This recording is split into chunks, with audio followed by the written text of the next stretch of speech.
अच्छा जी, अब हम चलते हैं किसकी तरफ, रदरफोर्ड एटॉमिक मॉडल की तरफ। अच्छा, ये पेश हुआ जी 1911 के अंदर, और वजह क्या थी हमारे पास, limitations of Dalton atomic theory. अब हम किसकी तरफ जा रहे हैं, रदरफोर्ड एटॉमिक मॉडल की तरफ। इसने ये जो अपना मॉडल, एटम का मॉडल एक्सप्लेन किया या रिप्रेजेंट किया, वो कुछ एक्सपेरिमेंट की बेस के ऊपर किया, और एक्सपेरिमेंट इसका कहलाता है रदरफोर्ड गोल्ड फॉइल एक्सपेरिमेंट, और ये इसने परफॉर्म किया 1911 के अंदर। इसको दो चीजों के बारे में मतलब ये था कि ये कैसे हो सकता है, how can it is possible. और जब तक प्रोटॉन और इलेक्ट्रॉन की डिस्कवरीज हो चुकी थी, तो तब ये मॉडल पेश किया गया। एक तो ये कहता था कि how can electron and proton को exist without attracting each other, without falling into each other. तो इसको इस तरह के कुछ मसाइल थे, जिसकी वजह से इसने ये एक एक्सपेरिमेंट किया देखने के लिए कि ऐसा क्यों होता है। तो इसका जो एक्सपेरिमेंट था, उसका कुछ ऑपरेटर्स है, वो आप देख लें। एक radio active source for alpha particles है। अल्फा पार्टिकल ऐसे पार्टिकल्स होते हैं जो किसी भी एलिमेंट, किसी भी रेडियो एक्टिव एलिमेंट से डिके होते हैं। जब कोई भी रेडियो एक्टिव एलिमेंट डिके होता है ना, तो उसके अंदर से अल्फा, बीटा, गैमा पार्टिकल्स या रेज की फॉर्म में रेडिएशंस निकलती हैं। तो कोई एलिमेंट डिके हुआ होगा, यानी कोई हमारे पास सोर्स है, यहां पे जो यूज हुई है वो पोलोनियम की डिसइंटीग्रेशन हुई, मतलब डिके हुआ, तो उसके रिजल्ट में हमारे पास जो अल्फा पार्टिकल्स आए, उनको हमने यहाँ पे यूज किया। और अल्फा पार्टिकल के तौर पे हमने यहाँ पे यूज किया हीलियम डबल पॉजिटिवली चार्ज। और दूसरे नंबर पे हमारे पास थिन गोल्ड फॉइल थी। गोल्ड फॉइल भी यूज कर सकते हैं, और भी डिफरेंट मेटल्स को यूज किया जा सकता है। गोल्ड फॉइल की थिकनेस कितनी थी, 0.0004 सेंटीमीटर। ये बहुत बारीक पतली शीट ली थी, और इतनी पतली ही क्यों ली थी, ताकि जो अल्फा पार्टिकल हम उसके ऊपर बम्बार्ड करें, वो उसमें से पास कर सकें, ताकि हम एटम्स के स्ट्रक्चर्स को देख सकें, स्टडी कर सकें। तो दूसरे नंबर पे थिन गोल्ड फॉइल थी। तीसरे नंबर पे हमारे पास आती है फ्लोरेसेंट स्क्रीन। अब दो किस्म के मटेरियल होते हैं, एक फोटोग्राफिक मटेरियल होता है, और दूसरे नंबर पे आता है फ्लोरेसेंट मटेरियल। ये यूज हुई थी फ्लोरेसेंट स्क्रीन की, ये ब्लू कलर की आपको जो नजर आ रही है। फ्लोरेसेंट स्क्रीन का मतलब ये है कि जब कोई भी पार्टिकल इसके ऊपर टकराएगा तो ग्लो पैदा होगा, और उस ग्लो से हम पता लगा पाएंगे कि जो पार्टिकल हम सीधा फेंक रहे हैं ये किधर जा रहा है, इधर उधर कहाँ जा रहा है। वरना तो हम देख नहीं सकते इसको, तो हमें कैसे पता चलेगा कि ये ऐसा हुआ है और ये इसकी डिफ्लेक्शन क्यों हो रही है। ठीक है जी, ये था हमारे पास ऑपरेटर्स। अब उसने किया क्या कि अल्फा पार्टिकल की बम्बार्डमेंट की गोल्ड फॉइल के ऊपर। तो कुछ पार्टिकल उसने देखे कि बिल्कुल स्ट्रेट चले गए। ये देखें, कुछ पार्टिकल कहां चले गए, बिल्कुल स्ट्रेट चले गए। स्ट्रेट कैसे गए, मतलब यहाँ पे ग्लो पैदा हुआ, तो उसे पता चला कि ये टकरा के सीधे सामने टकरा रहे हैं, इसका मतलब सीधे आए हैं वो। कुछ उसने देखे कि 1 in a million के टकराने के बाद वापस पीछे आ गया, बाउंस बैक हो गया। दूसरे नंबर पे ये हुआ। तीसरे नंबर पे उसने ये देखा कि कुछ पार्टिकल 90 डिग्री से ज्यादा एंगल बना रहे थे। मतलब ये देखें, यूं टकराए, टकराने के बाद अगर यूं जाते तो 90 डिग्री होता, ये 90 डिग्री से ज्यादा एंगल के ऊपर क्या हुए, डिफ्लेक्ट हुए।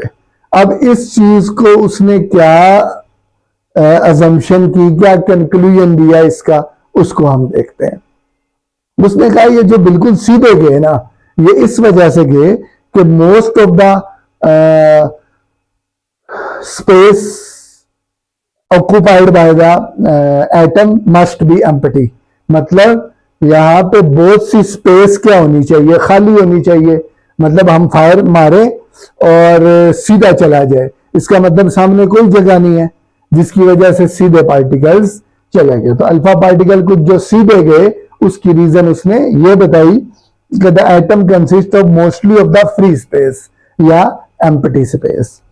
अब उसने एक और बात बताई कि ये जो सीधे गए और टकरा के वापस सीधे आए, वापस सीधे कैसे आए? देखें, अल्फा पार्टिकल के ऊपर पॉजिटिव चार्ज है। अब पॉजिटिव चार्ज को रिपेल करने के लिए सामने भी क्या होना चाहिए? पॉजिटिव चार्ज होना चाहिए।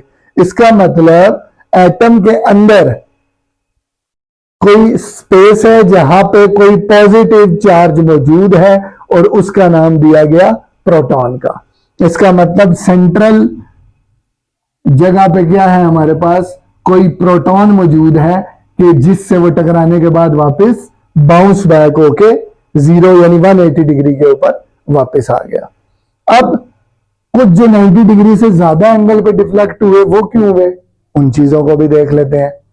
देखें, अब ये जैसे कि एक बिलियर्ड बॉल है, स्नूकर बॉल है। अब ये स्ट्राइकर है, ये हमारे पास समझ लें कोई रेड बॉल है या कोई भी दूसरी बॉल है। अब अगर तो ये बॉल सीधी यूं टकराए तो ये सीधी टकरा के वापस आएगी with making the 180 degree angle, और अगर ये इसके यू साइड पे टकराए तो ये इधर आएगी ना। इसका मतलब इस पे भी पॉजिटिव चार्ज है, इस पे भी पॉजिटिव चार्ज है, दोनों ने एक दूसरे के साथ फोर्स ऑफ रिपल्शन की, इलेक्ट्रोस्टैटिक फोर्स ऑफ रिपल्शन की वजह से ये क्या हुआ, उस तरफ डिफ्लेक्ट हुए और ये इसी तरह इस तरफ डिफ्लेक्ट हो गए। और यही रीजन थी कि यूं टकरा के वापस भी फोर्स ऑफ रिपल्शन की वजह से ही आए। इसके कुछ कंक्लूजन है, पॉइंट्स हैं, उनको देख लेते हैं। The atom consist mostly of the free space, positively charge nucleus is present at the centre.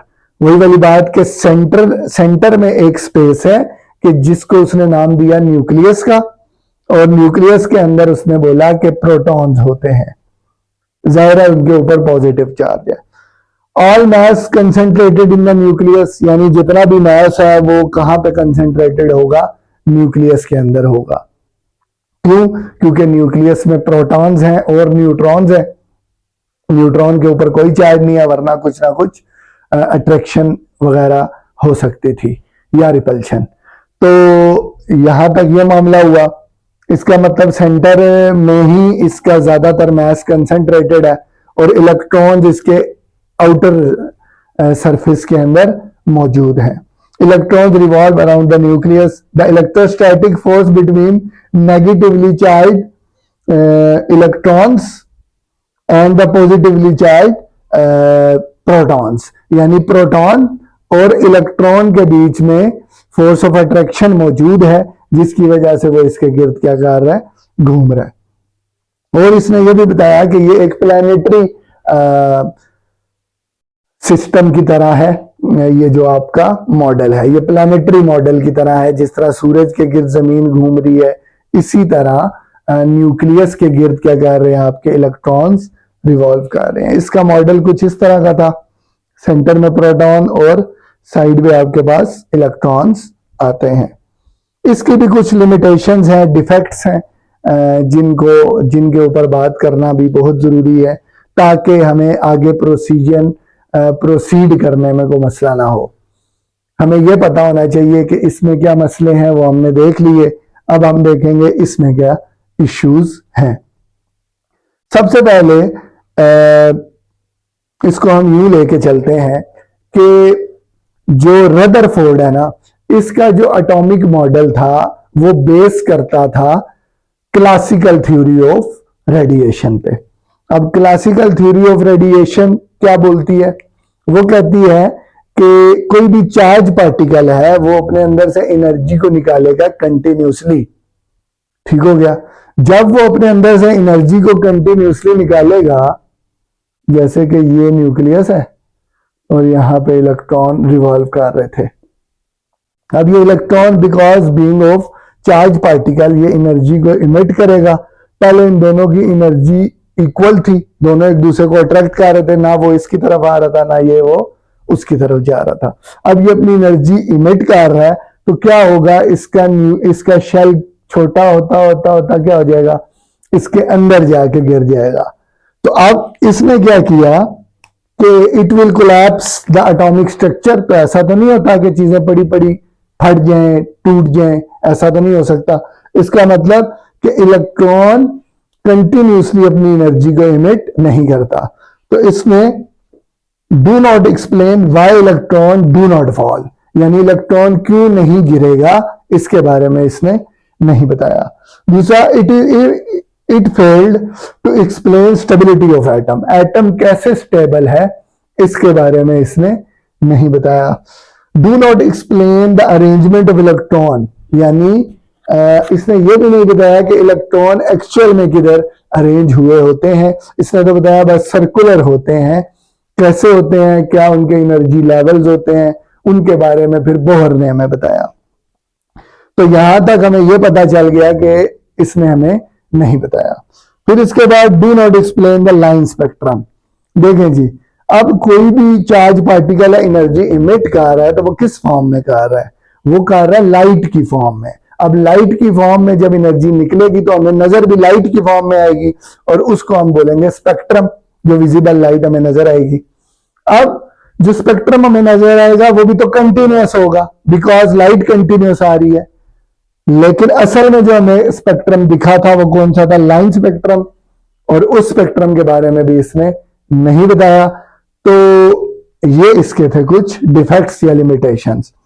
तो ये था जी हमारे पास एटॉमिक मॉडल्स जो डाल्टन ने दिए और रदरफोर्ड ने। इनमें भी कुछ अच्छी चीजें भी थी, कुछ ऐसी चीजें थी जो बाद में जाके गलत प्रूफ हुई। तो मजीद हम नेक्स्ट लेक्चर्स के अंदर ये देखेंगे कि कैसे बोहर ने उन चीजों को हाईलाइट किया, उनमें क्या क्या गलतियां निकाली। ठीक है जी, तो आज के लिए इतना ही। अल्लाह हाफिज।